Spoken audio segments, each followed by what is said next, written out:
Welcome to Penrose Learning, where we make understanding easy. In this video, I will explain how to do division practice.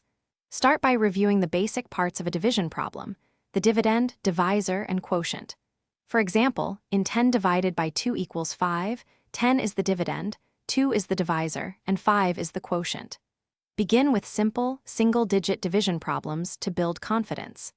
Consistent practice is key to developing strong mental math abilities and improving your overall understanding of division. To make your division practice more effective, leverage your multiplication knowledge. If you know that 7 times 8 is 56, then 56 divided by 8 is 7. Next, introduce problems with remainders to understand how to handle numbers that don't divide evenly. For instance, 17 divided by 5 is 3 with a remainder of 2. Breaking down complex problems into smaller steps also simplifies the process.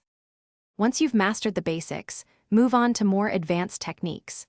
Practice long division with 2-digit divisors to handle larger numbers efficiently. For example, try dividing 125 by 25. Next, explore division involving decimals, which is crucial for real-world applications. Finally, tackle word problems that require you to apply division in practical scenarios, enhancing your problem-solving skills. There are many excellent resources to support your division practice. Online calculators and educational apps offer interactive exercises and immediate feedback, making learning engaging.